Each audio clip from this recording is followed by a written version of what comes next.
Welcome to the start of Series 38, everyone.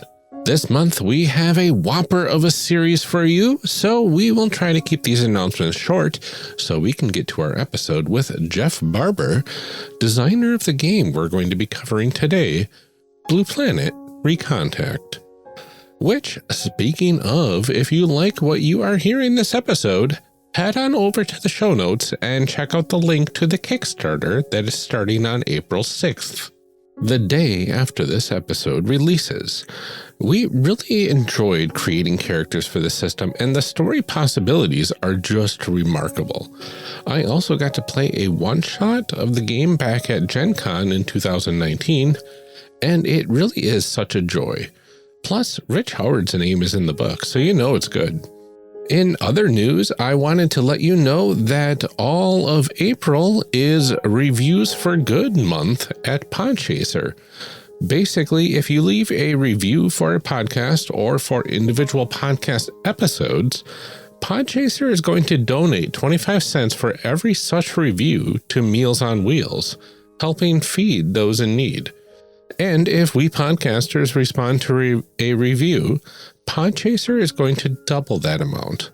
All it takes is a bit of your time and signing up for a free account on Podchaser if you haven't already, and you can leave a review from any internet-capable device, unlike a certain fruit-based podcast store. Not only will this help us out a lot, but the money donated will help out a lot of folks. So let's see what sort of good we can do with reviews. Check out the show notes for more information, and I'll mention this again in the call to action since this is quite a long episode, but I really hope you can help out with this. Also, we'll read your podcast review on the show too, once I can finally record this with Amelia again. So that is another perk. There is likely more to announce here, but I can't think of anything else right now, and this is getting quite long anyway, so how about we get on with the show? Enjoy.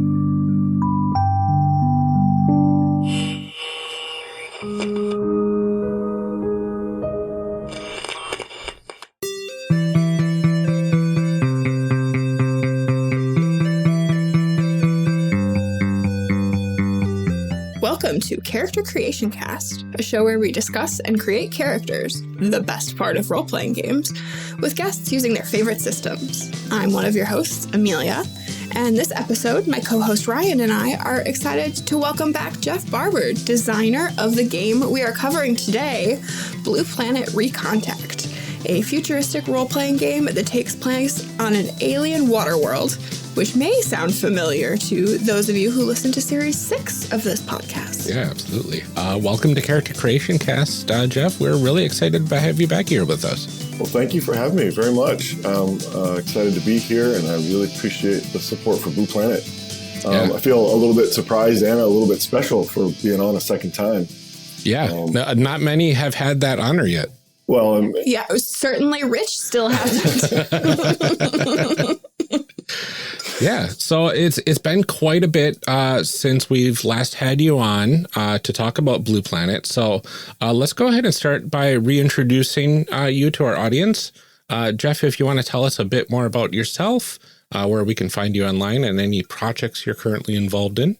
Sure. My name is Jeff Barber, and I'm a teacher by vocation. I work at a boarding school in Tacoma, Washington.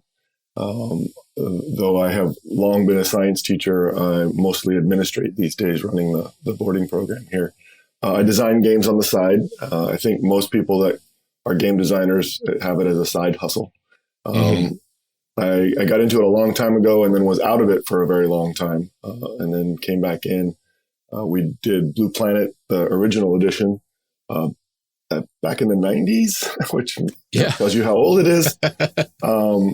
And then I wrote a RPG setting for Fantasy Flight called Midnight. If folks are familiar with that. It's kind of like, what if Sauron won and now it's 100 years later? Oh, fun. So it's kind of a darker fantasy, but that was for the big D20 glut back in the 2000s. And then more recently, actually, I like I said, I've been out of it for a long time. I hadn't done any work on role-playing games for about 15 years or something. And then got inspired by something I just couldn't get out of my teeth and wrote a game called Upwind. We did a Kickstarter for that. And that was fun and interesting and about as far along the spectrum away from Blue Planet as you can imagine. Kind of yeah, I think we talked about that last time too, that you were like, this is everything this game is not. Yeah, it's a very narrative system using playing cards, and it's like a love letter to Studio Ghibli, so it's quite different than a hard science fiction setting. But you can find me at Biohazard Jeff on Twitter, and you can kind of keep up with what's going on with Biohazard at biohazardgames.us. It's our website. And then soon, and I don't know how this works with podcast time because I know it's variable, but soon you could also reach us through Kickstarter as we launch the Blue Planet Recontact campaign April 6th. Absolutely. And if my calculations are correct, that should be April 5th is the day that this comes out. Nice. So that'll be coming out tomorrow. Perfect timing. It's as if you guys have control over your schedule. Yeah, a little bit. Yes. Yeah, nothing like waiting until the last minute when it comes out like in 2 weeks. It's fine.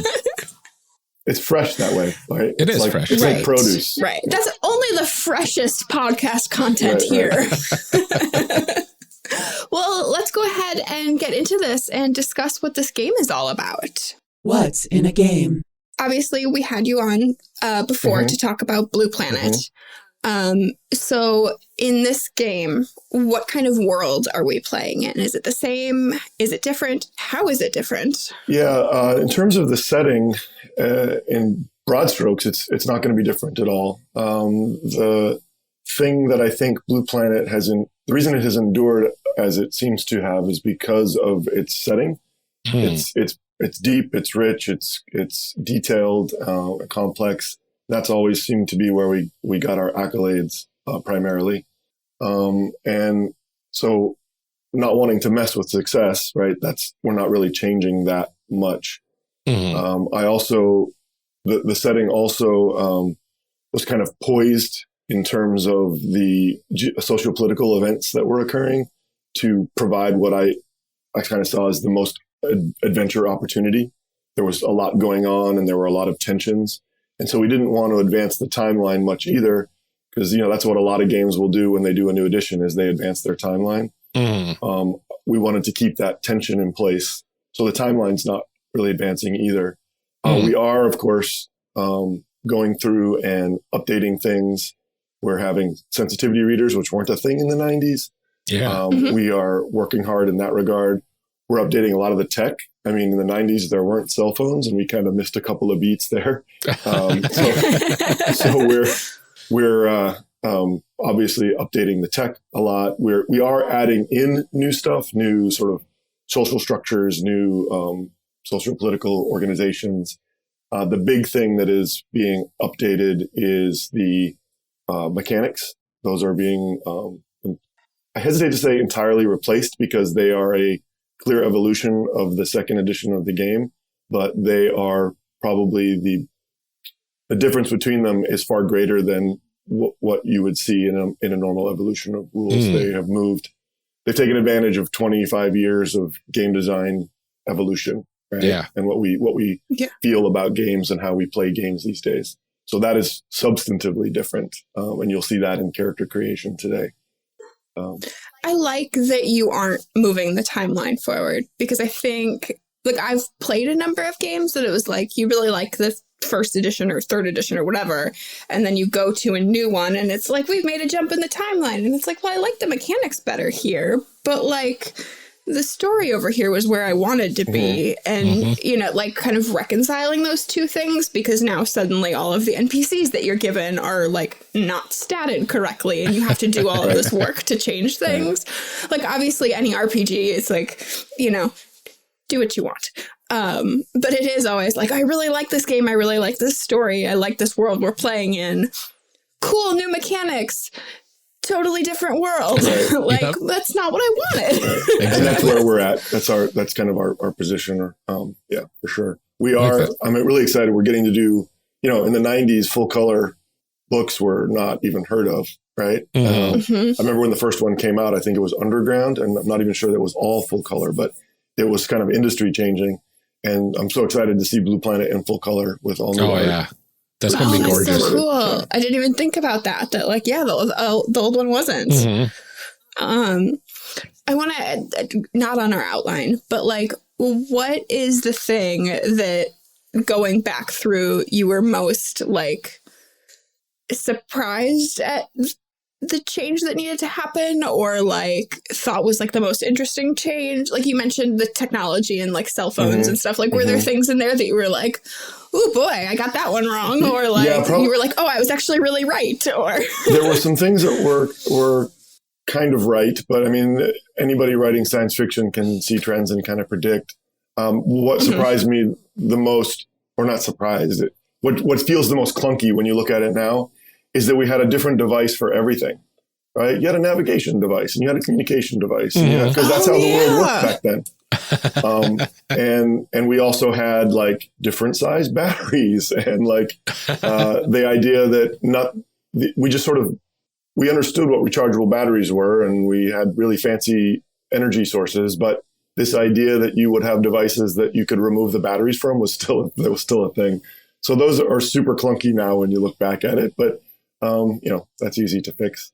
That's really fun. I remember very recently explaining to my children that you used to only be able to text on your phone. I was I remember somebody in my class in college had an iPhone, and it was oh, how can you afford that? That's the coolest. You can do the internet on your phone. Right. And my kids are okay, whatever, Mom. And I was you could play Snake. You guys, you could play Snake. And now they're they've got their Switch and their DS and their, but it's we've come so far in 10 years, much less, 20 or whatever. I didn't even think about that it's all one thing now. Yeah. This is my phone and my map and my, And even this idea of the cloud, right? And that really affects technology because of access and storage and who controls the gate and all that kind of thing. And that's an idea that even if we had done this 10 years ago, probably would, I'm not a tech guy, so I would have probably missed. That adds a whole nother dimension to a lot of the stories that you can tell in Blue Planet, I can imagine. I was playing Shadowrun at one point too, and you have the Matrix, and I was oh, it's the internet, and I remember my table being yeah, but worse. I was why is that so cool? Because it was written forever. Yeah, that's very fun. Exactly. All right. Well, what sort of tools then do we need to actually play this game? Nothing special as far as traditional role playing games go. I mean, a book, couple of character sheets, something to write with, and D10. I was going to say, is it still a D10 system? I remember that. Still uses a small pool of D10, so you need 3 D10.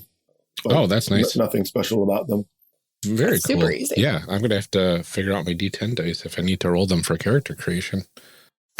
So what kind of stories and themes does this game explore? And, are they roughly the same as what you worked with in Blue Planet, or have you changed those things? I know we said that the setting is kind of the same. Yeah, that's a big question for a couple of reasons. One is if we've received, there's been 2 sort of, I won't call them consistent criticisms, but if there have been criticisms, there are 2 that have been consistent. And one of them is, it depends, I think, probably on your politics, but it was identified as sort of a left-leaning environmental game, right? Because it was about this water world, and it assumed that there was ecological collapse because of this agricultural blight on Earth, and all the bad things that were portents, vague portents to scientists back in the 90s were part of this ecological decline that was driving this setting.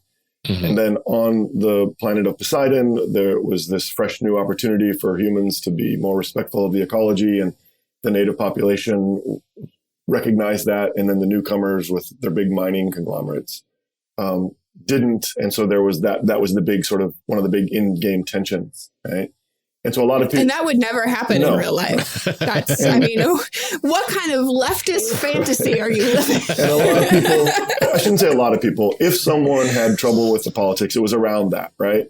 And I understand that. I get it. But it's what I knew as a science teacher. It's what I liked and what I could write about. And it meant a lot to me. So it was, what's that advice you get from your English teacher when you're a kid, like write what you know. So I had written what I knew. And if anything, that is a stronger thing now. The things, back then, a lot of people wouldn't have known what global warming was, let alone climate change or ocean acidification or reef bleaching or anything like that. But now a lot of those things are, daily conversations. So if anything, the opportunity to lean into that is greater now, and the need to lean into that is greater now. So that's something that I think might have been considered a detriment in the past from some people's perspective about the game, but now it's something that we're definitely leaning into as trying to add our small little tiny voice to the chorus that's calling for better stewardship of the planet, right? Absolutely. And then sort of the other criticism that the game got, and this was more game related, was that the setting was so big and so broad that a new game master would come in and they just wouldn't know where to start, right? And I guess in a way that was sort of intentional, because we wanted to present a realistic and vibrant world that was full, and people could play in that world any way they wanted to. But I think people were so used to games presenting you a default campaign. You are an explorer of dungeons, or you are a shadow runner, or you are, right? In this, you could be anything from a orphaned street urchin to a mega rich corporate executive, anything in between, and a super soldier to a native freedom fighter. And I think a lot of people sort of struggled with that, at least from the reviews that have been out there or just conversations that we've had. And so we are trying to address that in a very specific way with the new edition. But that's sort of the other area that has been, I guess, a critique. Do you think that that's still a concern given like the 20 years or whatever of sort of evolution in game design? Because I feel like there are a lot more like rules light open world kind of games too. I mean, obviously there are still people that are used to coming from something with like a, pretty strict setting or something like that. But like, is that something that you think maybe people are more open to now? I think people might be more comfortable with it, but I think if you look at the games that have kind of guided game design in the last years, let's take like Blades in the Dark, for example. That is, I think one of the things that appeals to people is how narrow it is. Right. You get started in 15 minutes. You're told exactly what your character does. You're given a few options to pick from, and then you go do a very specific task, which is a heist. Right. Right. And I think with the busy lives people are leading and still wanting to game, there's a lot of appeal in that. And, for sure. And we're definitely not that, but we needed to address that. And so we've taken some steps to do that for sure. Yeah. Very cool. So then when we get into the game and we actually start playing, what do characters do then in this game? And what sort of options do we have? Well, I guess as a segue, anything goes, right? Yeah. I think this game really benefits from a really thoughtful session zero, where you talk with your players and try and figure out what kind of game, you all agree what kind of game you want to play, what kind of game you want to run. And then you build your character party around that intention. Now, finding that decision, finding that consensus might be challenging. But once you have it, then you can create your character concepts, and it's generally okay to move forward.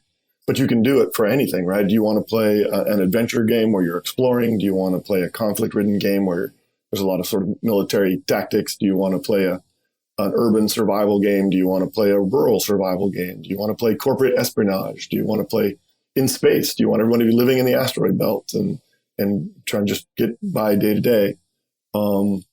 The thing that we are doing to address that structurally in the game is that we are providing what we call campaign archetypes.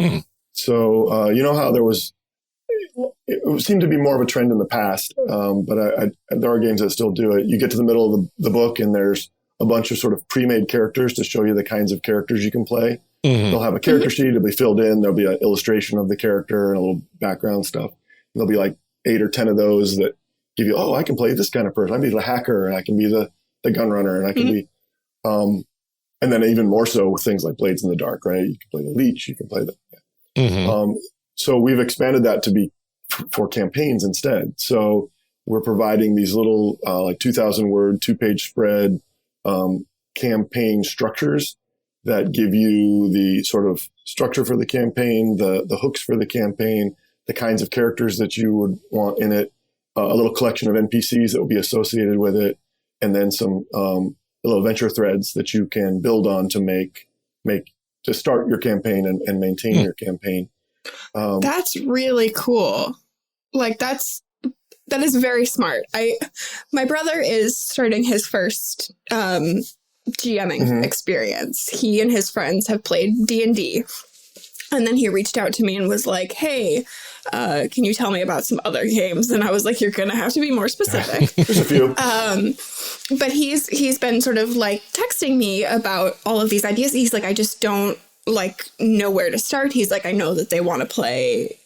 First it was cyberpunk and then they kind of decided sci-fi. And he's like, I don't know what to have them do or like how to, how to make these things happen. And like, what are good sort of hooks to do these things. And so like, I think especially for first time GMs, like those will be really, really useful tools. Mm-hmm. Yeah. Those are like, you're explaining like all of the questions that he's asking me that I'm like, I don't run games. I don't know. We're hoping so. We're trying to be really specific with them. So, we themed out like, these are the themes that run through Blue Planet. So we tried to pick one for each theme. And it's not like, if you want to run an environmental theme, these are the things you do. We're trying to be really specific. Like the one that's in the Quick Start Guide is based on the playtest campaign that I've kind of been running off and on for years called Red Sky Charters. And so that was the theme of like the intersection between the native culture and the newcomer culture. And so it's a family run business where they are kind of a guide service, but also a freight company. And they're, barely making ends meet and they have to take increasingly dubious jobs to do that. Mm-hmm. So it's kind of like Firefly, but we were doing it long before Firefly was a thing because, 90s again. But, and that's been, so that was the example that we present in the Quick Start Guide and it's got specific characters and specific events. And so it reads like sort of the elevator pitch for a television series. And that's kind of what we're trying to do for each of these little bits. Yeah, I think I played the opener to that specific scenario at Gen Con in 2019. Yep. That's the Quick Start Guides Adventure is the one that you played. Yeah, it was fantastic. Had a really fun time with that one. And still remember quite vividly to this day. So you had a good table too. There was a lot of good energy at that. It was fantastic. Yeah. I love games like that where you're like, everything just like clicks into place and like you're set to go. Mm-hmm. But I'm very excited for you for that idea. Like that's, I think, going to be super helpful for a lot of people. Mm-hmm. Like smart. We're actually putting the intention is to have a couple extra ones as stretch goals in the Kickstarter. And we're trying to line up some industry luminaries to write them. Very nice. Very cool. Mm-hmm. What do you think is unique about this game? Like why, if somebody's looking at their game store and like a shelf of books, why grab Blue Planet? I would say depth of setting. Yeah. There's not, depth of setting and hard science fiction. There's not a lot of that in RPGs. Even things like, I mean, there are other things you can point to that are good science or accurate science, but then there's often an extension that makes them not scientific, more science fantasy, I suppose. Yeah. Or not very deep. I feel like the combination of the two, I think. Yeah, I think especially. that's what makes us, if we're unique, that's what that does it. I mean, I hope the new rules are good, and I hope people like them, but I'm not enough of a mechanics designer, a strong enough mechanics designer to feel like, oh, that's what should draw people to the game. I do think it's the setting, and I do think it's at least the respect we try to pay science as it plays into I mean, obviously we have wormholes, traversable wormholes, so it's still science fiction, but we're trying to do what seems possible. Yeah, absolutely. So let's talk a little bit about the history of the game before we hop into the character creation stuff. Now, Blue Planet, the second edition came out 25 years ago or so. Yeah. So first edition was published in 97, and I think second edition was 2002, maybe 2001, something like that. What was the difference between those two? So we had produced the first edition as Biohazard Games, and we at Gen Con one year, we ran into the guys at Fantasy Flight, and they had just released Disc Wars. Are you guys familiar with that? And that had made them kind of cash flush all of a sudden. And they didn't have role-playing games, and they wanted one. And we were kind of tired of trying to carry Blue Planet on our backs because it was just me and my partner, Greg, Greg Benage. I need to just give a shout out. I keep talking about me and Blue Planet wouldn't exist without him. If there's anything good in it, it's because he came onto the project and made sure that we made it good. But they said to us, hey, you guys want to license it to us, and we'll do a new edition, and all the books that you had talked about doing that you're clearly kind of tired and don't want to work on your own anymore, we'll do that. And they wanted one of us to come work for them and run the line, and I had a teaching job that I didn't want to give up, and so Greg took that gig, and he worked for them for a long time, put out a bunch of role-playing products through Fantasy Flight. And they never owned the game, but they did have the license for a long time. And then it reverted back to us. And then it was licensed again by a company called Capricious Games. They were Red Brick Games, and then their name became FASA because they got some other people involved and sort of picked up the FASA role-playing lines.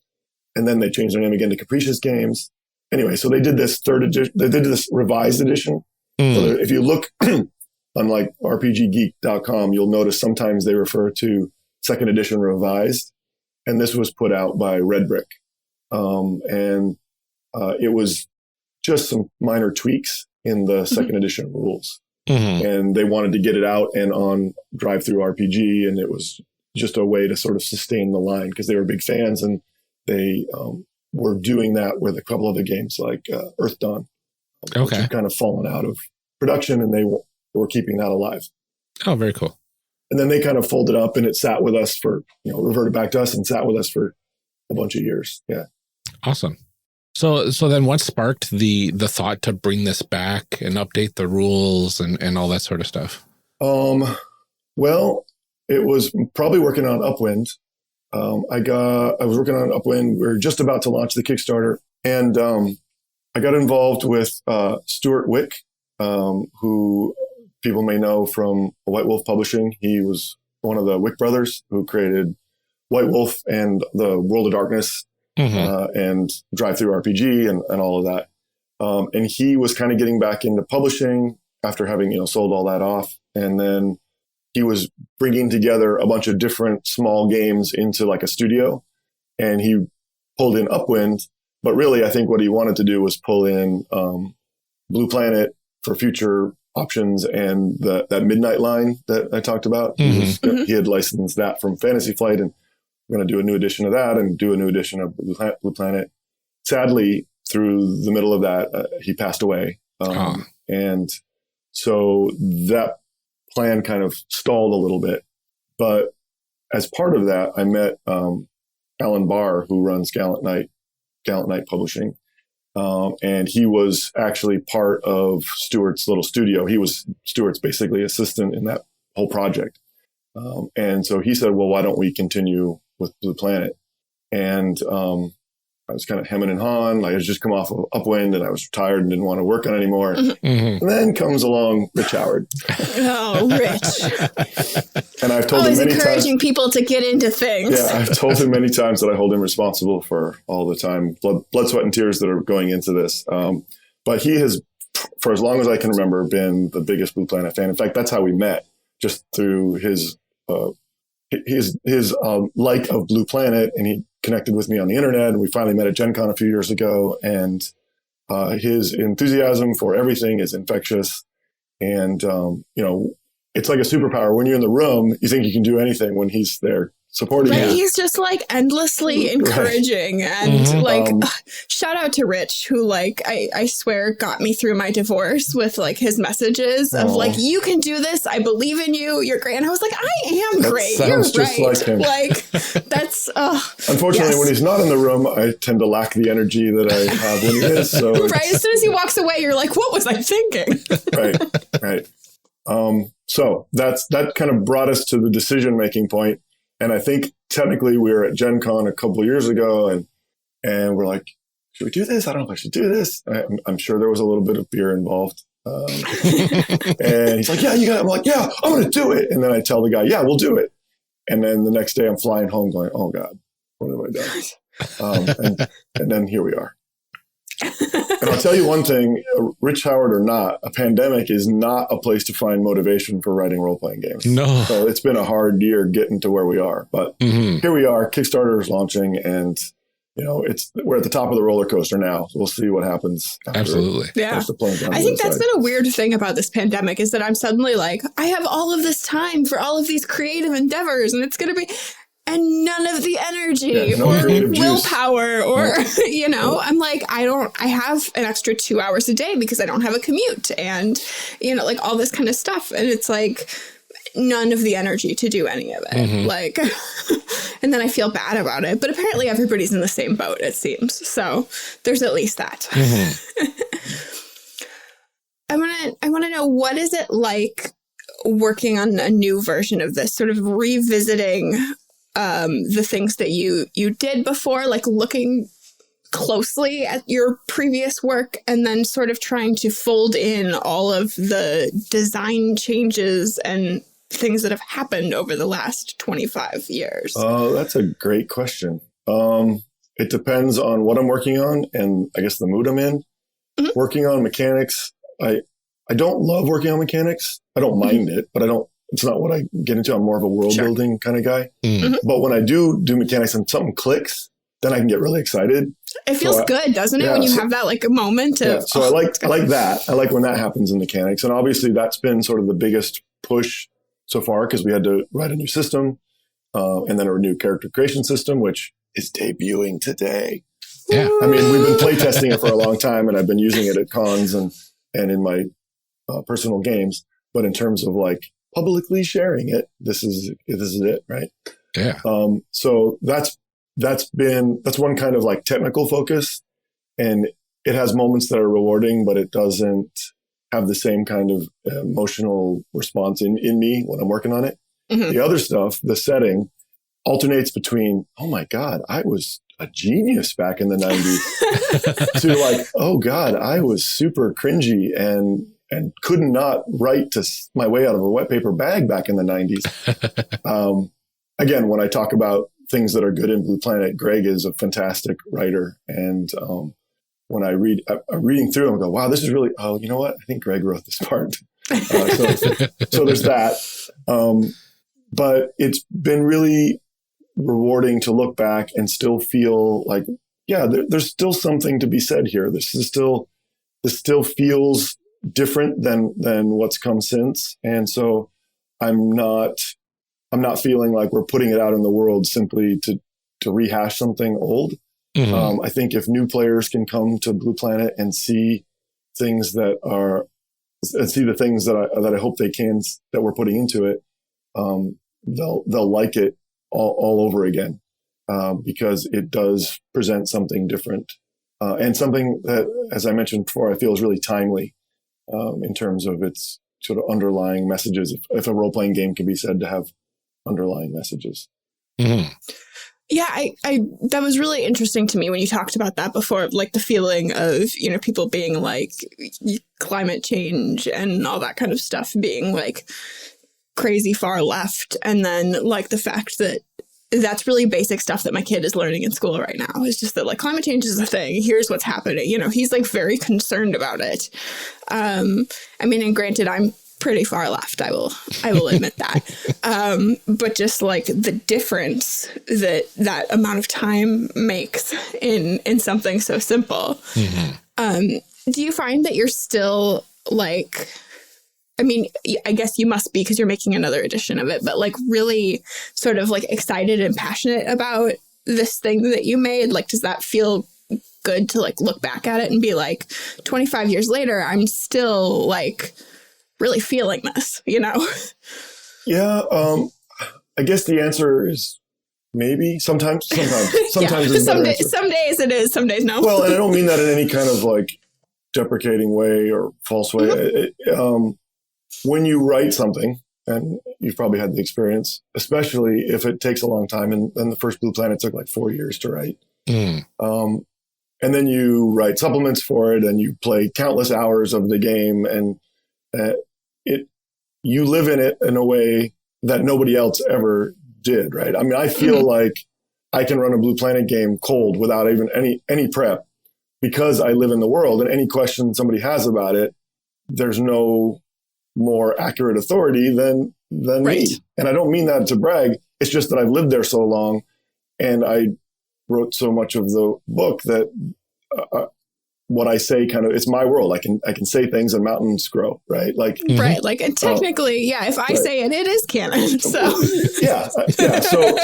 So having lived in it like that, there's nothing else that I can compare it to that I get that much. So it's really just, it's not almost separate from my experience anymore. I don't look back at it as just a separate thing and say, this is good or bad or whatever. It just is. And sometimes I feel like I'm too close to it to actually see the flaws anymore, at least the bigger flaws.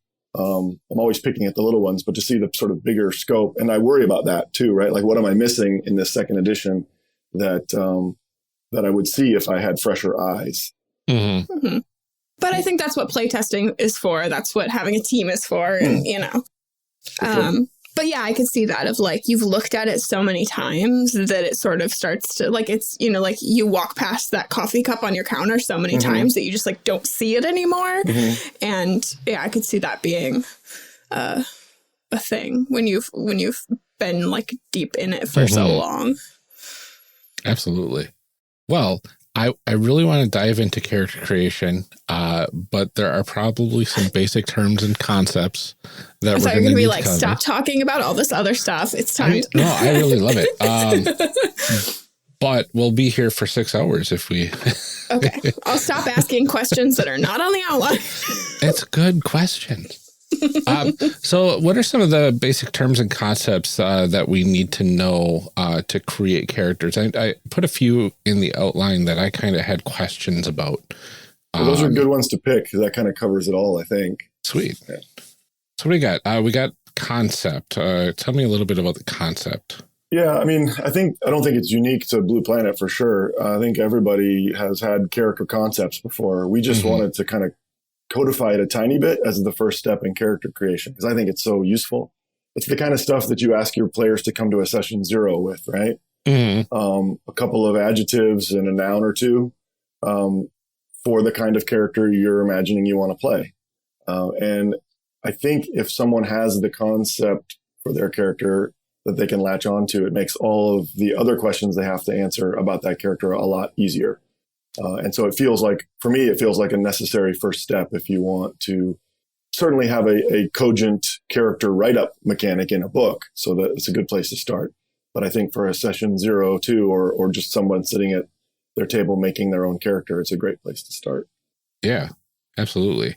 So the idea would be to pick, like I suggest, a couple of adjectives, a couple of nouns that describe what the character is in terms of maybe a profession or their major life activity, something about the way they interface with others, and what their attitude or outlook is to the rest of the world, and then just build on that. Okay, very cool. And then I see on the character sheet there's the everyday, exceptional, and elite. I believe that was in the last version as well. It is, yeah. The where you start with sort of your character build depends on the general scope of the campaign you want to play. Do you want the characters to be sort of everyday people? That would be obviously everyday.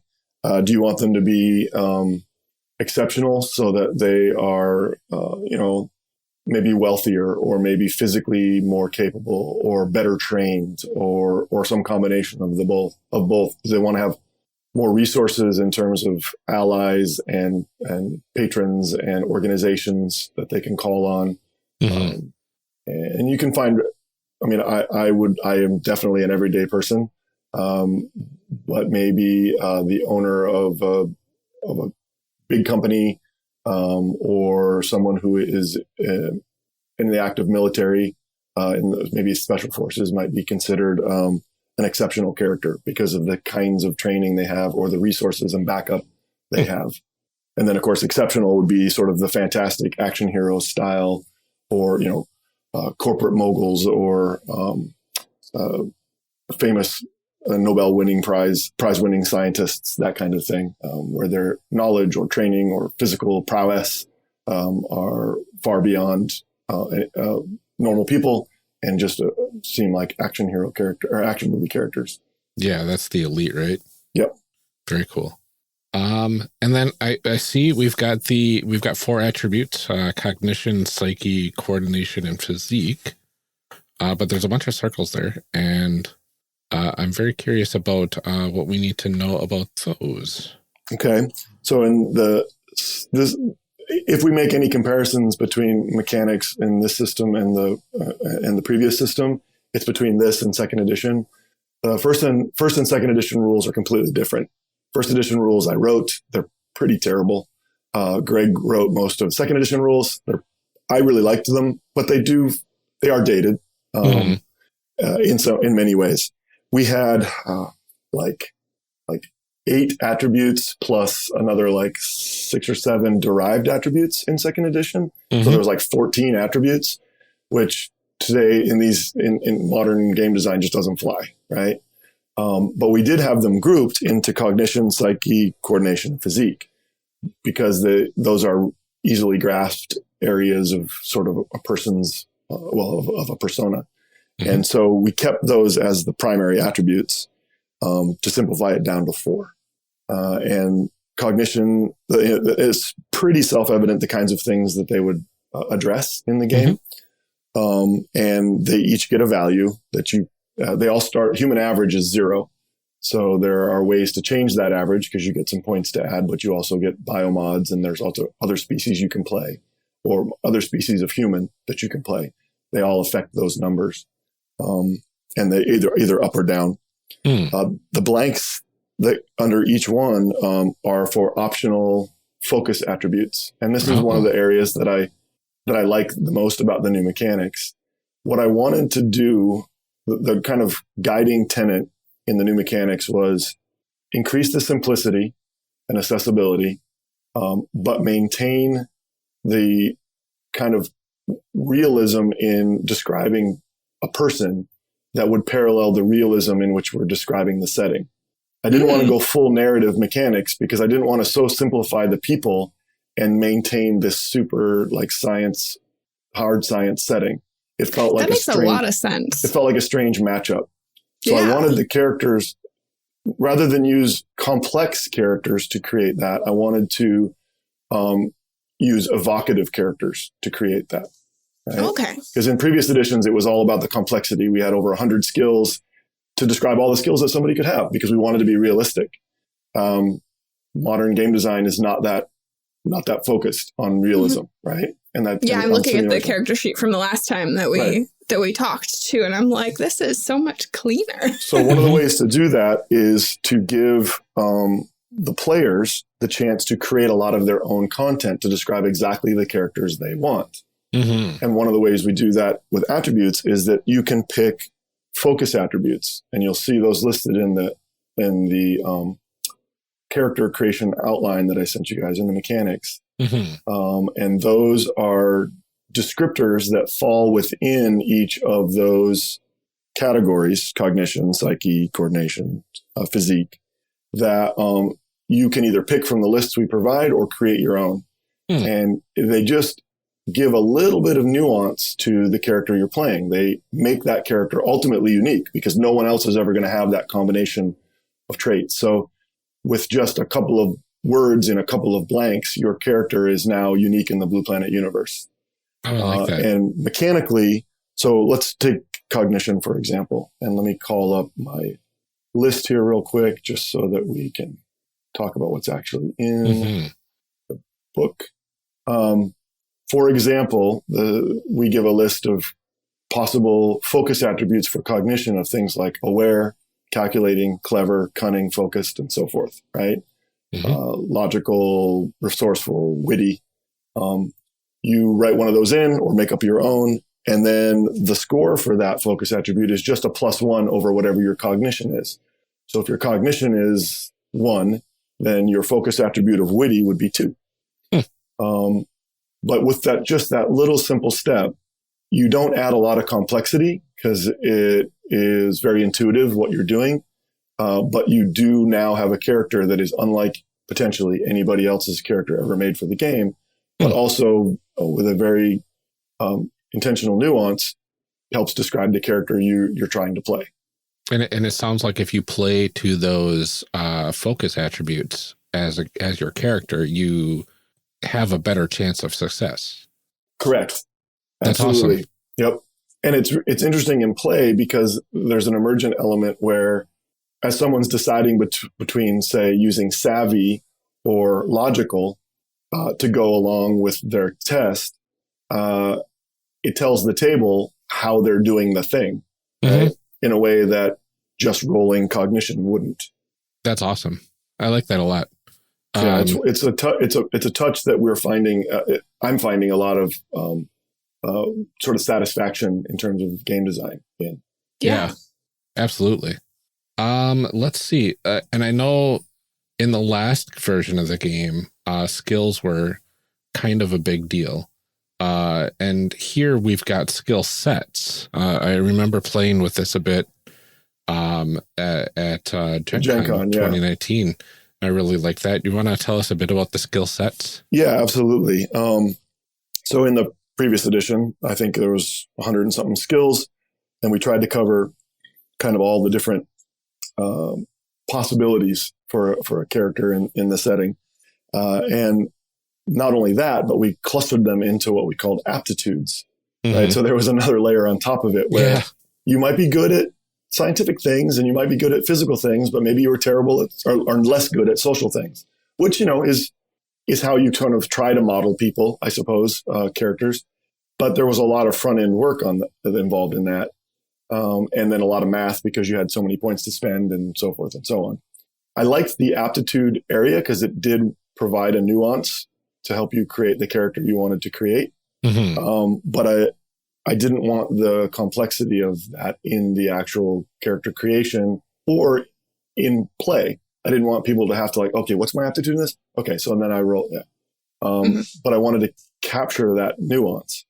So with skill sets, we've done that by we've followed more modern game design in reducing complexity but increasing sort of robustness and applicability by tossing out all the skills entirely and trusting people to understand that if I say my character is a biologist, anything that would fall under the purview of being a biologist would be something they should be able to do, right? Yeah.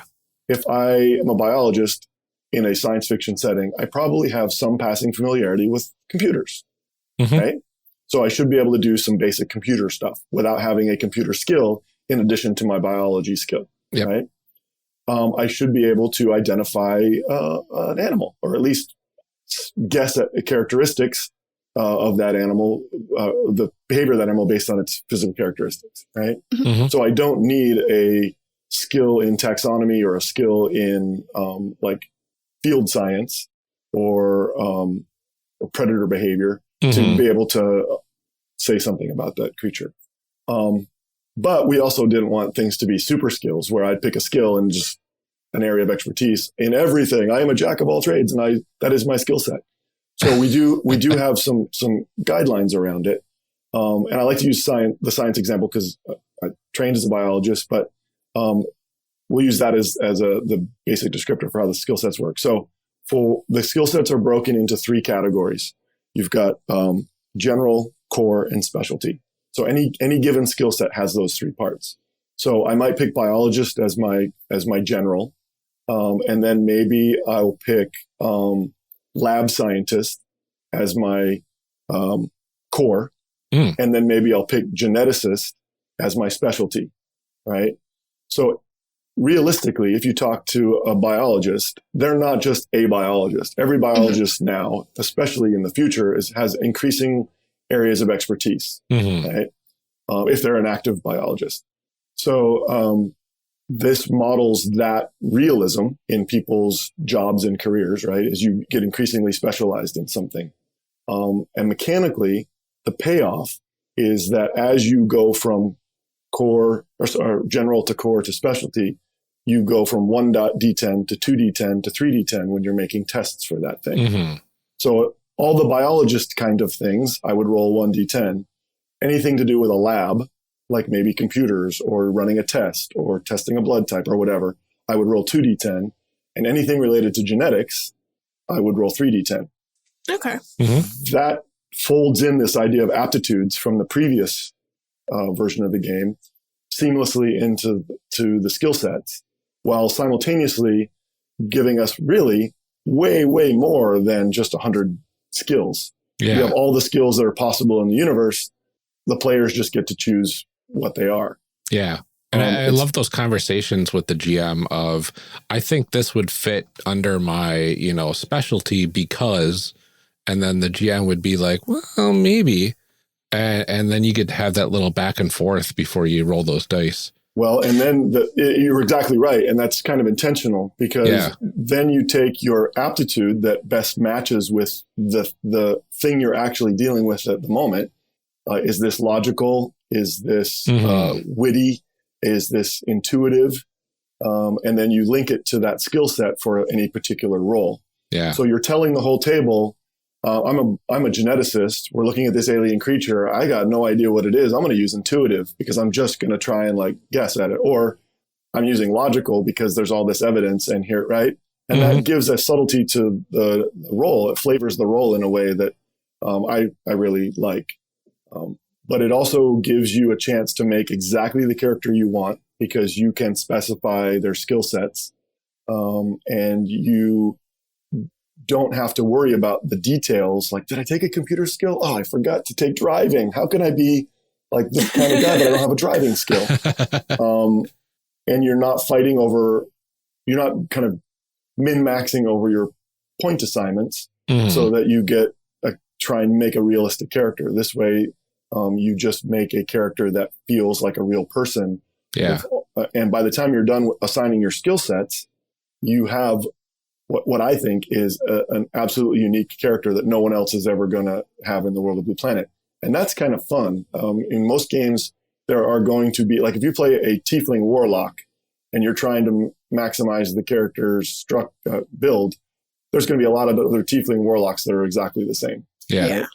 And do you so think that some of that is due, obviously some of it is evolution of game design, that we don't need 7,000 skills, looking at you, Palladium Games. Do you think some of that it has to do with the evolution of the GM player dynamic too? Because I feel like in the past, because it was always sort of viewed as more adversarial too, that it was if you don't have that skill, you can't make that roll. And now I think we live in a world where as a player, I can go to my GM and be like, here's why it should work. And the GM can say, yeah, I can trust that they will listen to that too. Yeah, I think that's a great insight. I think that's absolutely true because I think now there's this sense of cooperation and storytelling. Mm-hmm. Mm-hmm.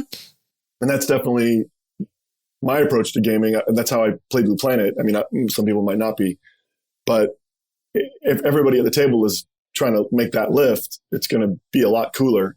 And if you give players the chance to make cool characters, they generally do. Mm-hmm. And if you're not fighting over like, is that really covered by computer skills? I don't know. You don't have computer skills, so you can't like. That's a cell phone, not a computer, sir. Yeah, you can't go to a website. You Sorry, fail this your is a Google space search Wendy. because you don't have computers, right? So I think you're absolutely right. I think it's definitely an open artifact of more modern table dynamics and game design. I mean, it's hard to say like how much of table dynamics is influenced by game design and like how much is the other way around. Sure, absolutely. But I do think that like when I play older games, it's like, well, you don't have that specific skill to do that thing. And then I play something like, I always bring up L5R because that's my game of choice, but it has like approaches where you say like, I am doing this quickly or, but like you explain how you're doing it. And that influences whether, or like how you're role playing it influences whether you can do that thing or not. And I think that it's sort of a way that modern game design has, I don't know, like I said, I don't know which, it's a chicken and egg thing, but I can see the difference here of like, I should be able to justify to my GM rather than my GM saying, you don't have hiding. Right. So you can't do that. I think it's a natural evolution, and I think would somehow be better served. We still say game, right? Role-playing game. And I think that is evidence of its history because they started as games where there was like a winner and a loser and mechanics that guided the result. Mm-hmm. And it'd be great if we could somehow call them something else, role-playing experiences or role-playing events or role-playing, I don't know, some other term that would best encapsulate getting together and telling a collective story, because they're not really games anymore, right? Mm-hmm. They're not a winner and loser, and they're not tight enough. There's very few role-playing games that are tight enough to really hold their own against like board game mechanics, right? Right. Mm-hmm. And I think that's part of this idea, this adversarial idea is the reason that they held together was because of that adversarial relationship, right? Like we're going to pretend like this is a game and we're going to lean on those rules in a way that I think we just don't lean on. Many people don't lean on those rules anymore. Mm-hmm. Mm-hmm. Yeah. We're just looking at a very different kind of experience than we used to. Awesome. Let's see. We've got a couple of the things. Do we need to know about the tags, tracks, and ties? Yeah, I'd like to talk about a little bit. They're definitely new to the game, and they are definitely part of sort of more narrative game evolution. Mm-hmm. But it was an attempt to recognize that characters aren't just what they can do. Characters are also how they connect to the world and the challenges that they face doing those things.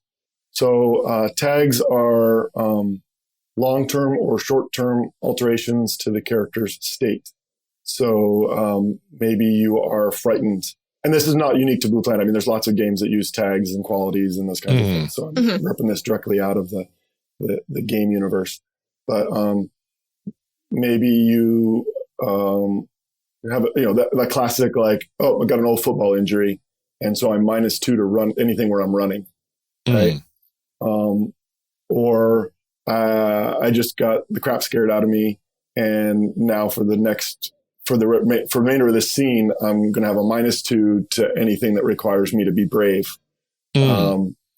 So they can be, as significant as just a scene, or they can be permanent alterations to the character, but they just give one more layer that we can differentiate the character from others and connect it to the events that have happened to the character through their life. And they can be as simple as, like I said, the bum knee, or as complex as I have very complicated relationship with my polycule of family members, and I'm on the outs with them now, right? It really is going to depend on how much players and game masters want to lean into that aspect of the game. Absolutely. Can you have the positives on that too? You can have positives, you can have negatives. Like I'm internet famous. And I can use that sometimes when the situation merits, like, oh, hey, did you see the video of that guy falling off the dock? That was me. Hey, chummy. Yeah. Yeah. So, yeah. Very cool. Similarly, the tracks do just that. They kind of take not directly the idea of the tags, but they take something that is important to your character's concept, or more often when I run it, something that's important to the concept of the campaign. Mm-hmm. And they track it in real time through the course of play. So, for example, with the Red Sky Charters game that you played in, those characters have a track called Red Sky Charters. Mm-hmm. And it is basically their relationship to Red Sky Charters. They're all employees or close family friends that work at the company. And, at the top of the track is, blood, sweat, and tears. I'll give my life. I'll devote my life to this company. Mm-hmm. And the bottom of the track is screw it. I'm out. Right. I'm done. And so as events in the game happen, you can ask for relevant tests, like maybe a psyche test or a logic test or a cognition test or even a skill set test. And if it feels right, you can move that up or move that down, which will give you a narrative role-playing hook in regards to, in this case, your relationship with the company and how you feel about it. So if you're desperate for them to succeed mechanically and you've moved up that track, you get some bonus. If this is the moment that's going to make or break the company's future, you get a little bonus, right? Or if your family is being held hostage, like they were in the game you played, and you're desperate to get them back, it could give you a penalty because you're so devoted to it. You're so wrapped up in it that it's making you nervous in this moment of negotiation with the gangsters. Right? Yeah.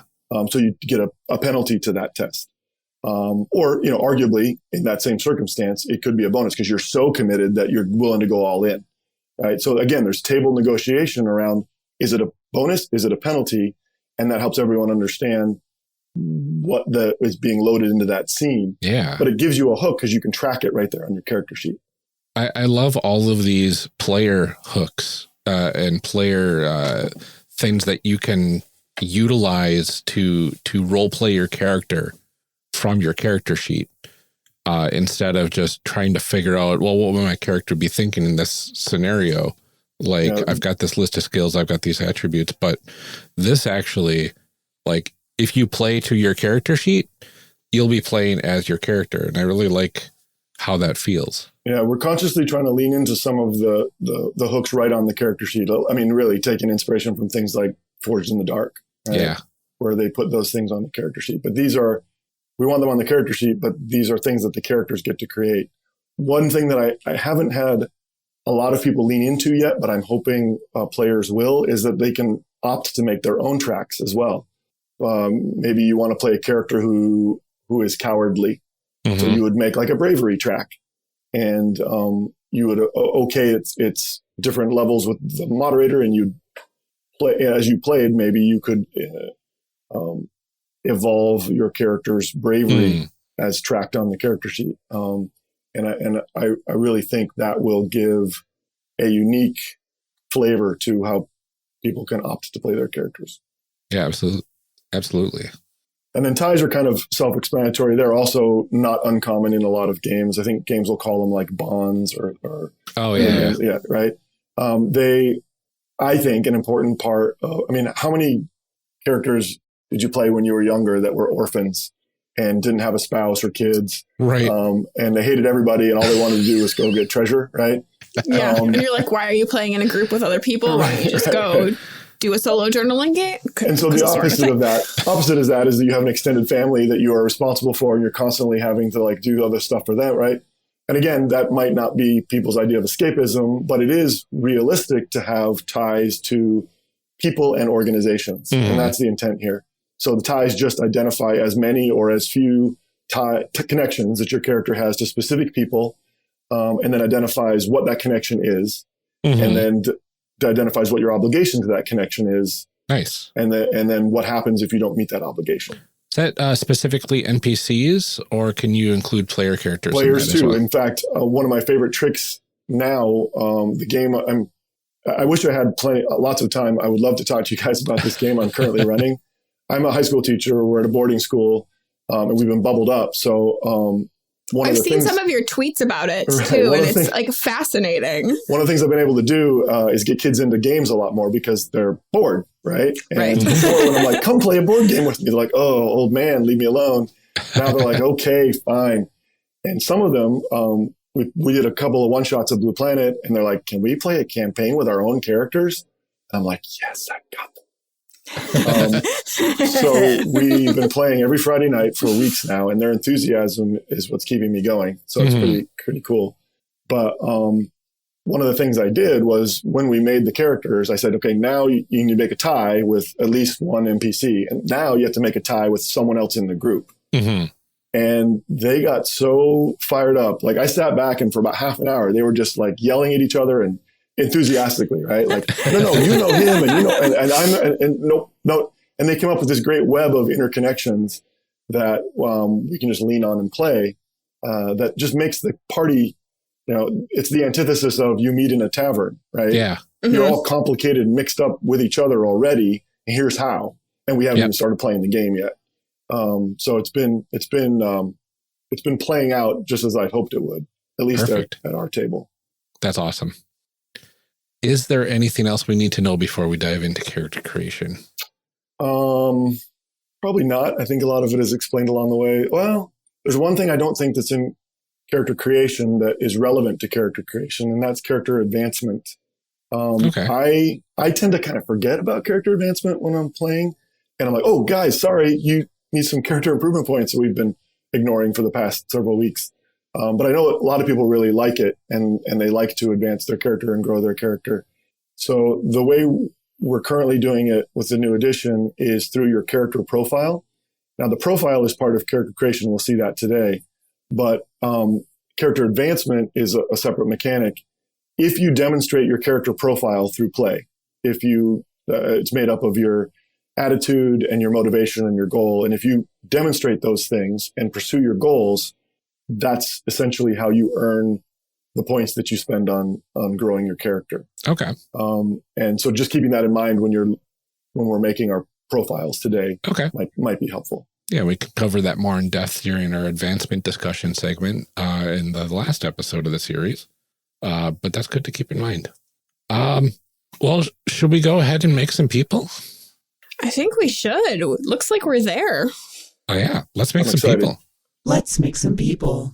All right. So I printed out my character sheet because I recently fixed my printer by actually buying toner for it. Ooh. I know. I'm very excited for my 6-year-old, 7-year-old printer to actually work again. I was almost late today because I was trying to figure out how to make mine go black and white so I wouldn't use up all my cyan, but I ended up having to give up. So I have a very I pulled mine up on my iPad. I have my pencil, so I'm just going to write on here. And you're right in theme because you're not wasting paper. So you're being environmental. Good job. All right. So we'll see. I can't actually write very well because I can't hold a pencil, but it's okay. It's fine. All right. Are we all set? I think so. I am so excited to dive into this. So where do we start, Jeff? Well, technically, I mean, as it'll appear in the chapter, we start with character concept. And the more I've thought about things, I'm considering adding in a session 0 recommendation. But then again, that's starting also becoming pretty common. So I don't know that we need much detail about that in the actual book. But I think I always like to start there because I like cohesive parties. And given Blue Planet is what we've said about being such a broad possibility for characters, actions, and play styles, it seems like a good place to start. We don't have to do a full session 0 here, but maybe figuring out what we would like our party to be doing would help inform what characters we wanted to make. Absolutely. Gosh, there's so many good options for characters in this game, and so many good options for stories that we could tell. I know. We could do native insurgency. We could do military peacekeeping. We could do corporate espionage. We could do like urban crime. We could do rural crime. We could I do like corporate espionage. That sounds like fun to me. What? I like corporate espionage too. I was intrigued by the like urban or rural survival sort of thing. Maybe a combination of the two. Interesting. There are ways to do it for sure. I mean, there's a lot of secret corporate installations out in the bush that are being used for various purposes. One that might be cool to consider. So there are a lot of isolated colonies and corporate facilities. Maybe we could combine the two by saying this one is particularly isolated and it's not so much secret, so that it actually is more subject to espionage from other and corporate, which means that we could play the security team responsible for keeping it secure. Mm-hmm. That would give us the rural environment in which we'd have to also deal with the ecological threats that are a big part of the Blue Planet setting, as well as everything from the logistics of resupply and support to actual spy, assault, or agent intrusion to the facility. Okay. You get a little of both of your flavors mixed in. So are we on the defensive corporate espionage or offensive corporate espionage? No reason you couldn't do both. That's true. You could defend your place where you're assigned, but then they could send you out on jobs occasionally to back up or to take advantage of your expertise. Okay. Is there such a thing as like mom and pop corporate espionage? Ryan, he's like, I don't want to be part of a corporation. Sure. In fact, the school group I was telling you about, we did a session 0, and it's clear the one-shots we did involved some, one in particular was very criminal activity. They were like full on doing a heist, and they liked that, but they also didn't want to just be criminals. So they're this security company that does security stuff, but sometimes a lot of it would be considered illegal either in other places or if they were caught. So they basically want to be teenagers who can do whatever they wanted. They want to be lords of chaos. Only illegal if you're caught. So they are doing just that. They are a little company that gets contracted out to anybody that wants a deniable asset. So I wouldn't call them necessarily mom and pop. Right. They are a small group. Entrepreneurs. Basically a cell that works for a broker. Yeah, entrepreneurs. Yeah. Yeah. Okay. Do you want to be espionage entrepreneurs, Ryan? I think that sounds fun. Let's be a firm of private investigators. Ooh, I like that. So we can go and see if other big corporations are like doing stuff that they shouldn't be. Like we get hired to find that out. As advice to GMs, I find that those kinds of setups that you're just describing are perfect for Blue Planet because there are so many things that people want to do. Sometimes it's not a matter of not being able to pick one. It's a matter of like, ooh, I want to do this one. Oh, and this one. Oh, and this one too. With a setup like that, you can actually pull in all kinds of different parts of the setting because each job can be completely different. Mm-hmm. And I find that with the Red Sky Charters, I can do that. And with this deep sea security that the kids are playing. Let's be, a family owned, I guess, private investigation firm. Okay. When we get to ties, we can figure out exactly how the family is structured. But I like it. I like it. I like it too.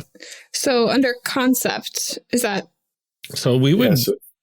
That would be more like what I like. It would probably end with PI, right? Okay. Yeah. Or whatever your role is at the company. So maybe you're not actually the PI, but you're the computer tech, or you're the the driver, or maybe you're a small mom and pop thing. You're probably several things, right? So wearing several different hats. I want to be like the researcher. Oh, okay.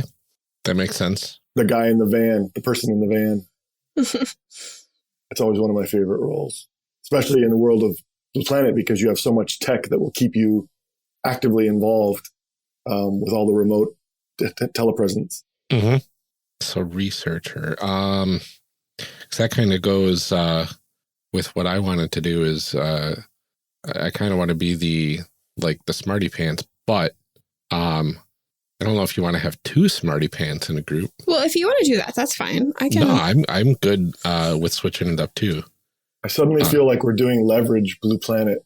I mean, look, I had to rewatch that. I've not watched that in so long. There's a reboot in the works. I know. I'm pretty excited. So are you the mastermind? Is that what you're thinking, Ryan? Oh, that's interesting. Yeah. Okay. I will be the mastermind with aspirations of stardom. Ooh. I'll be the hitter in Leverage terms, or the grunt. I'll be the grunt. Okay. I was born with these brains, but all I want to do is sing. Oh, I thought you meant stardom as a mastermind. But no. Stardom as like a performer. Wow. Yes. That's even better. I love that. It does make it hard for you to do clandestine work if you're also simultaneously trying to be famous. That's the, it's the life of the podcaster, I guess. Yeah. Yeah. True. The parallel there. I'm curious now, are you a singer or an actor or I think my character wants to sing. Digital artist? Singer. Okay. Yeah, I think my character wants to sing. Nice. And so we will definitely have to have at some point in the campaign, the musical episode. Oh, absolutely. Right. So are we everyday, exceptional, or elite? Oh, I mean, I think that's the next step on the list. Yeah. I feel like every day, right? Like, yeah. At most exceptional. Yeah. But every day feels right for this sort of setup. Okay.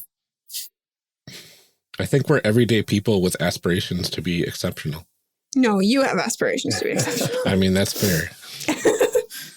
So just for the sake of the listeners, there is a section in here that is undergoing constant rewriting, but is an evolution of something we used to do in the earlier edition, which is kind of like a 20 questions about your character to help spur the concept on. Mm-hmm.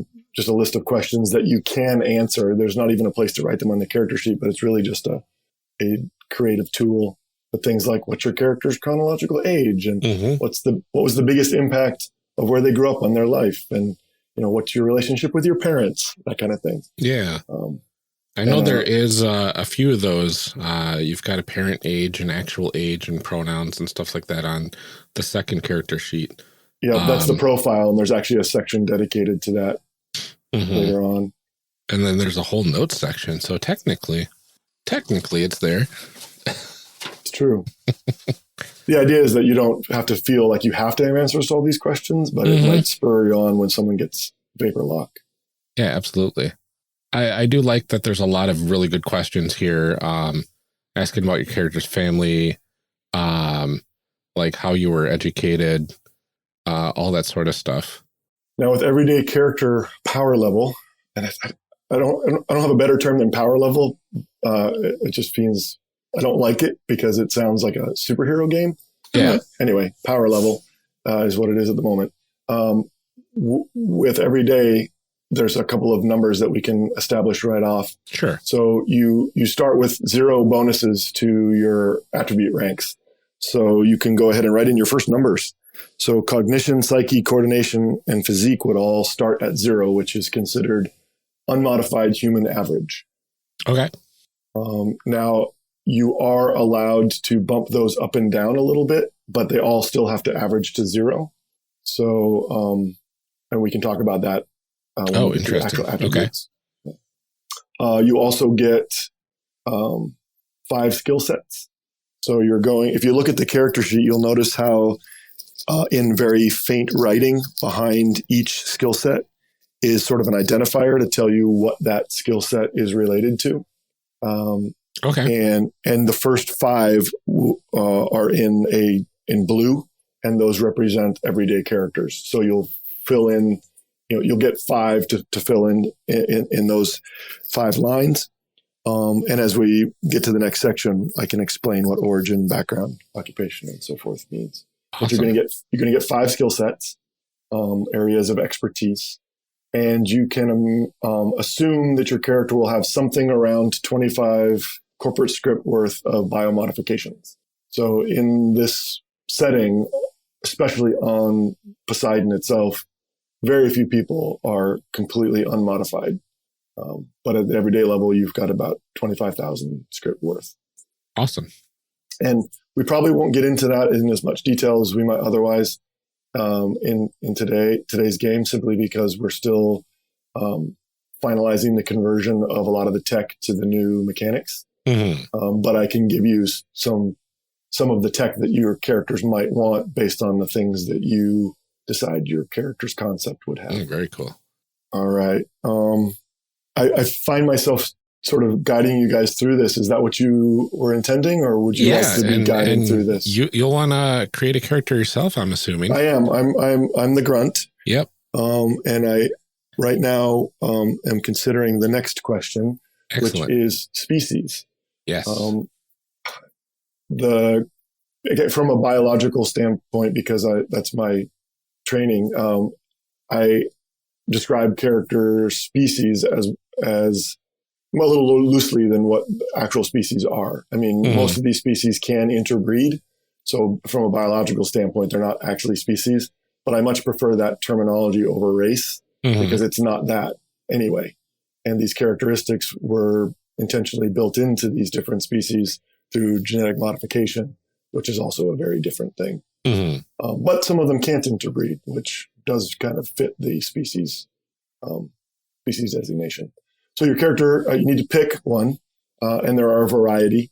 You can be a completely unmodified human. You can be a modified human, which many people are, and there are sort of 2 types of those. There are those that have been modified postnatally, so after they were born, or those that were modified prenatally, which are essentially genetic redesigns, or at least tweaks of the normal genome. And there are a variety of those. If you are playing a native, or if you decided you wanted the general modification, you can be an aquaform, which is a species unto itself, but it is what the natives of the planet, the original colonists, were all modified before they came to be essentially amphibious. They have either the capacity to hold their breath for a long time, or they have actual gills.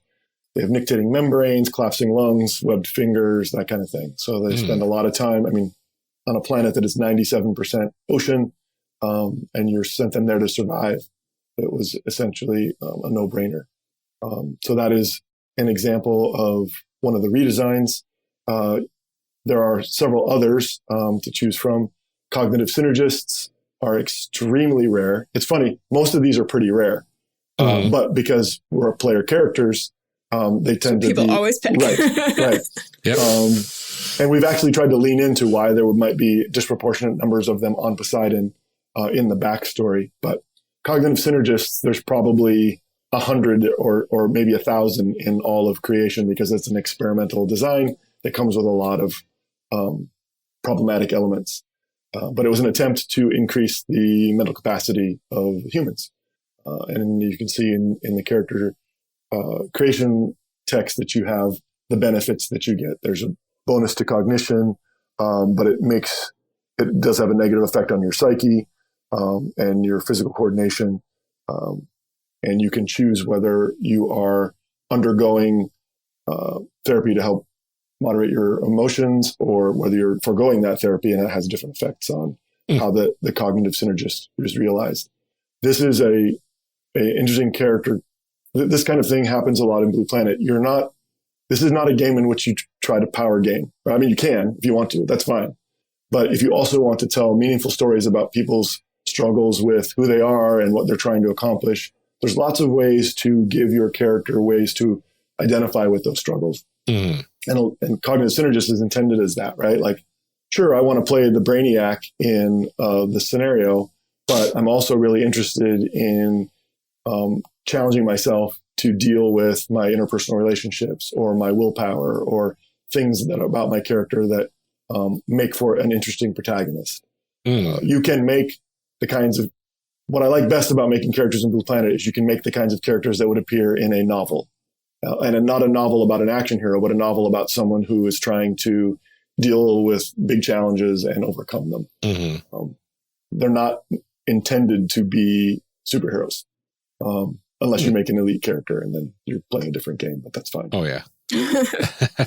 And then there's a whole bunch of different hybrids, which is a general term for different human species that were mixed with some select genetics from other terrestrial species.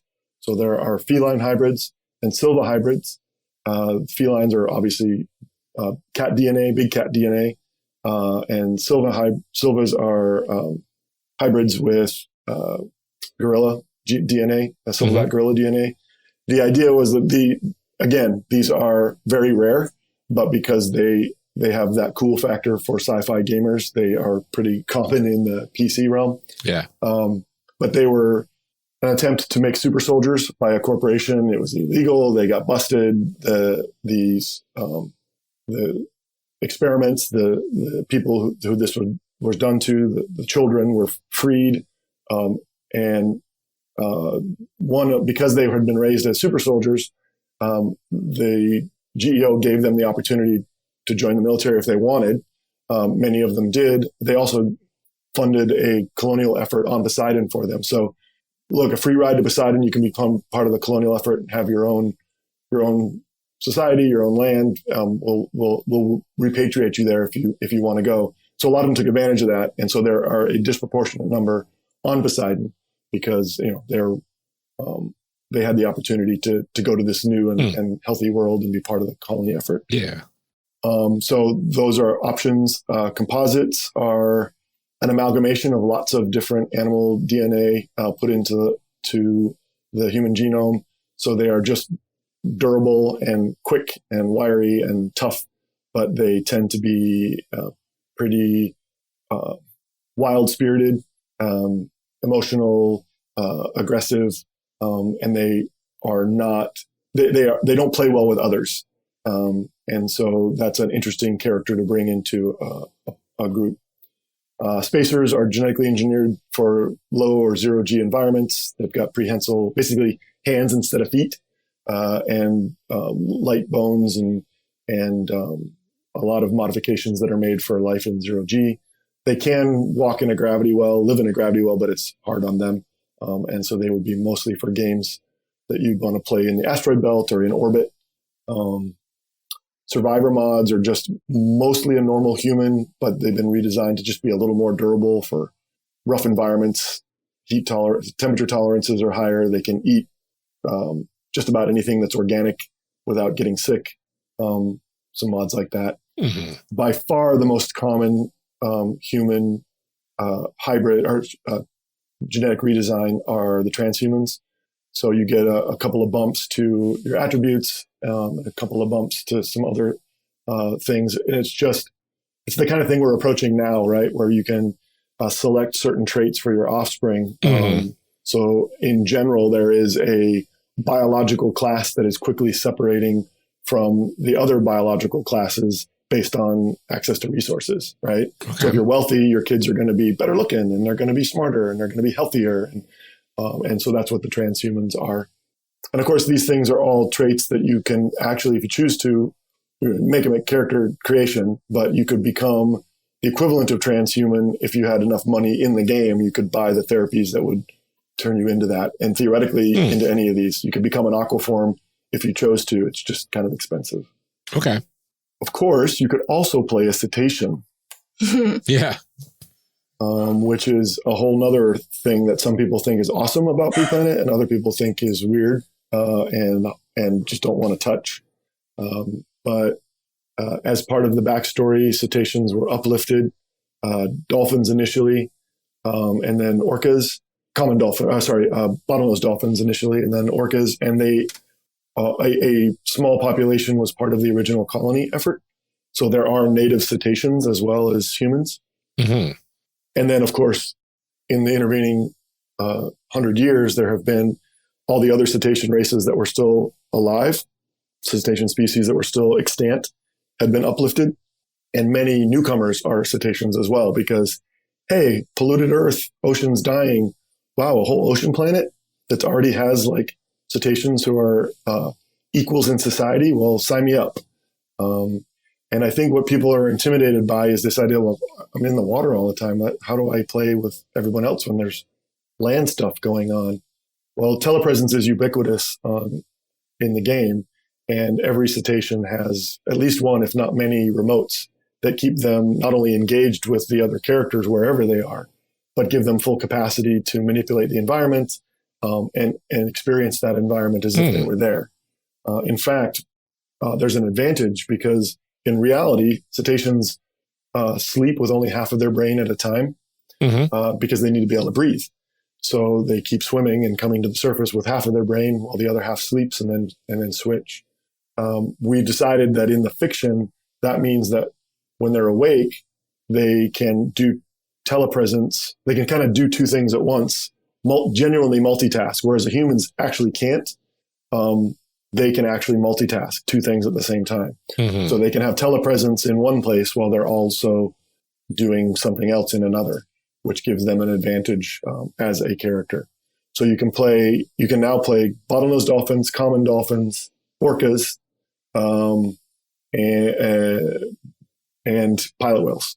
They all have, and beluga whales. That was the other one. They all have representative populations on the planet, and we've got a whole source book dedicated to them in the second edition. So their world and their possibilities are fully fleshed out. Oh, that's awesome. Oh, so many good options. I'd love your guys' opinion on something. So one of the things that I put into the Kickstarter as a stretch goal is to introduce a new set of character species. And one of them, sometimes I think is ridiculous and stupid. Other times I think, oh my God, this is so cool. So I'm trying to get people's opinions. There is an idea that there was a kind of egomaniacal and corporate oligarch who had all the resources, and they're extinct on Earth, but he was able to clone and artificially gestate a sperm whale. And he has released 12 sperm whales on Poseidon. And they are therefore available as player characters. Oh. That's the idea that I'm toying with. And what makes it a little bit ridiculous is they're so big, right? But that's also what makes it so cool, in my mind. Yeah. But it also may make it feel over the top, even for a world where genetic engineering has allowed for immortality.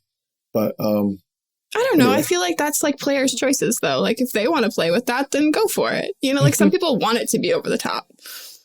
I don't. Are you guys familiar with Eclipse Phase, the game? Vaguely. They have whales that live in the corona of the sun, which I think is fantastic. 'Cause they're genetically engineered creations, right? Yeah. I think it's fantastic. But I think a lot of people, even in the over-the-top world of Eclipse Phase, are like, nope, that's just dumb. And so it's made me a little sensitive to this idea. But. No, it makes a lot more sense on a fully aquatic world to bring in like extinct species or what have you, and especially elevate them to the same level as these other cetaceans. That makes perfect sense in my brain. Well, I bring that up not because it's an option for you today, because we haven't really figured out how that would work, but it was something I wanted to pick your brains about. I mean, full blue whales would be nice. There's some evidence that the baleen whales have lost some of their cognitive advantages just because they're not predators. And interesting. It makes it there's a lot that your brain has to do to be a predator that your brain doesn't have to do when you just open your mouth. Yeah. That makes a lot of sense. But, in a world where you can modify things, there's no reason why they couldn't have modified the brain. Oh, that's really interesting. What are you thinking, Ryan? Goodness, I was kind of going between one of the regular human types, or cognitive synergist. That's what I want to do. Which I figured you probably wanted to go that route. Maybe transhuman as well. Yeah, I think I'll go transhuman for this one. I know I went feline last time. You did. But I think I want to go transhuman this time because for whatever reason. Okay, why not? So with transhuman, you'll get a +1 to any 2 different attributes. So right now we're at zeros, right? Yeah. So any 2 of those are now 2s. Okay. You just can't make one of them a 4, right? Sorry, let me back up. Any 2 of those are 1s. You can't make any one of them a 2. That makes sense. So since we have a concept of mastermind, I'm going to put my cognition to 1. And if you want to be a star and have a little charisma, then they might put the second one in psyche.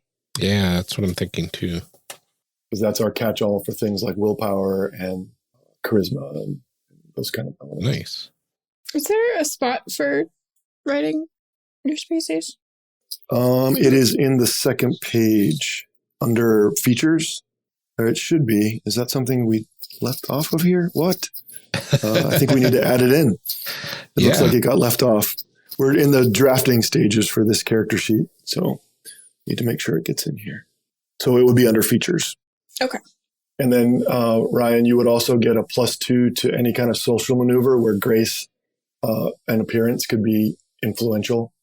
You have a physicality as a transhuman, unless you have specifically chosen to have a particular uncanny look.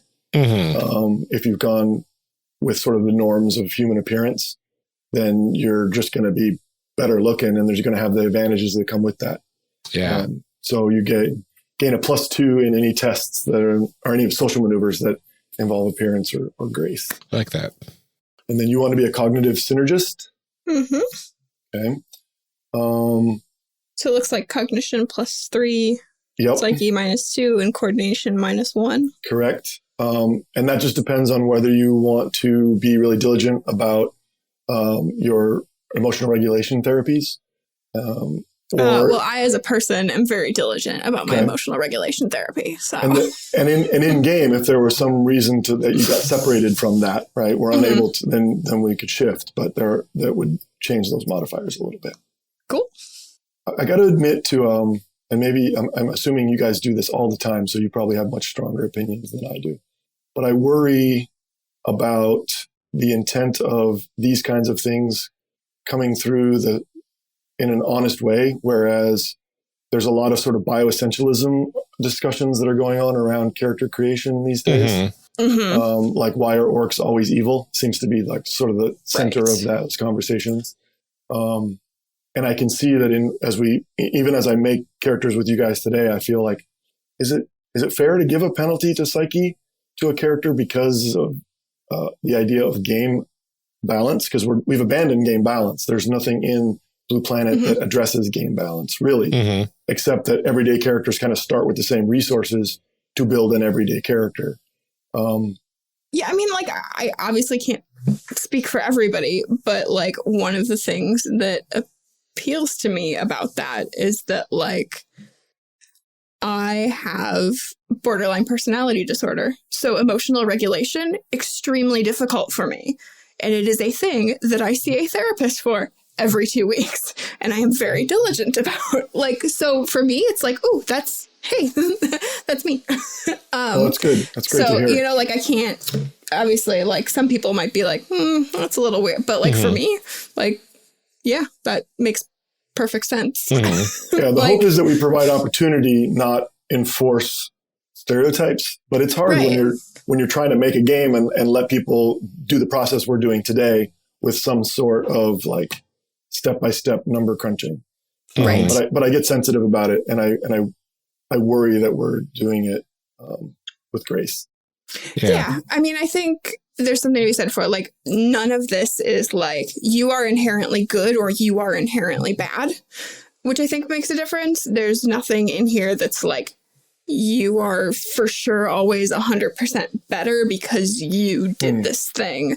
And in the cases where that might be true, it's like that's part of the thing that we're unpacking in this game is like, you know, like if you have a corporation that's like, we're genetically modifying these people to make them better, but like that corporate structure is something that this game is unpacking too. Well, I appreciate that perspective. I like that. Thank you.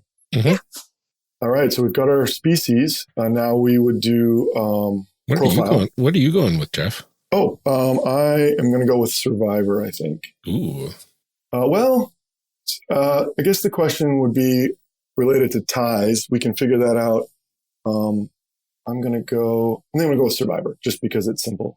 I was leaning towards the composite because I always like to play sort of like I have a soft spot for nihilistic characters. And because they don't play well with others, I thought that would be a fun, like, I work in a small family business and I don't play well with others, which would imply that you guys are the only ones that tolerate me kind of thing. Yeah. Mm-hmm. But I don't have the composite list pulled up in front of me. So just to make it simple.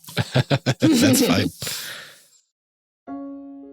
What a doozy of an episode. It might be one of our longest single episodes yet, which is just wild. Jeff was such a delight to have on the show, and I am really hyped for this game. If you are just as hyped for this game, there is a Kickstarter that is starting this week for this very game. Just head to the show notes and see what amazing stuff is in store for you. And stay tuned for next week when we finish creating our characters and show off some of the really cool features of this game. Also, don't forget about Podchaser's Reviews for Good campaign that they brought back from last year. This is going to help a lot of people, but only if you leave reviews. You can head on over to our Podchaser page and leave a review if you haven't already, but you can also leave reviews for specific episodes if you wish. For every review left this way, Podchaser is going to donate 25 cents to Meals on Wheels, and that's pretty remarkable. It'd be really cool if we could get some more reviews as well, because then we'd have more to read in this spot. But if you're going to leave a review, this is the way to do it this month. And while you're there, check out some of your other favorite podcasts and leave them some reviews too. That's all we have for today. Thanks for joining us for this extra-sized episode. We hope you'll join us next time for some more fantastic character creation. Until then, take care everyone, stay safe, and keep making those amazing people. We'll see you next time.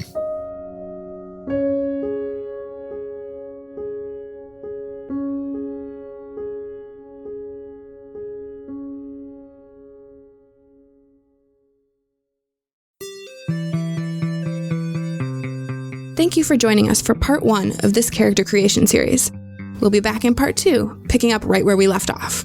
Character Creation Cast is a production of the One Shot Podcast Network and can be found online at www.charactercreationcast.com.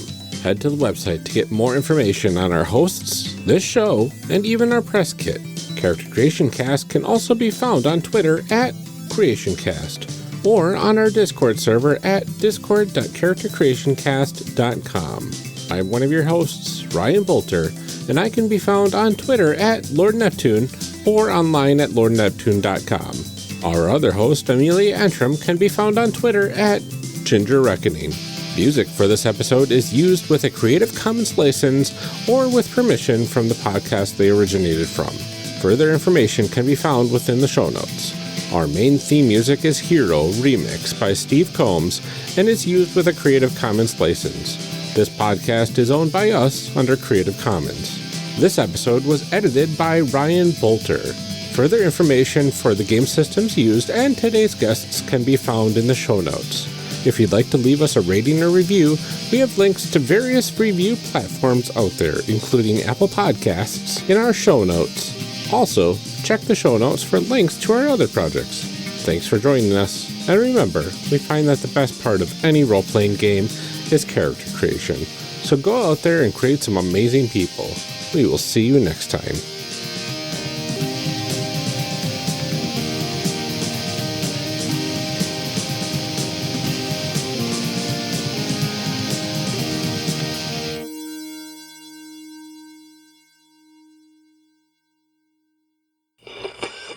Now we gotta read some show blurbs. Show blurbs. Show blurbs. Show blurbs. Show blurbs. Character Creation Cast is hosted by the One Shot Podcast Network. If you enjoyed our show, visit oneshotpodcast.com, where you will find other great shows like One Shot. The most fun way to learn about new games is to play. On One Shot, you can discover the amazing variety in RPGs by listening to actual play. Every week, James D'Amato brings you a new episode with a talented cast of improvisers, game designers, and other notable nerds. At least once a month, One Shot features a new system exploring a wide variety of genres. The stories are self-contained, so you can jump in anywhere, and it's a great way to find your new favorite game. Discover the magic of RPGs with One Shot in your favorite podcast app.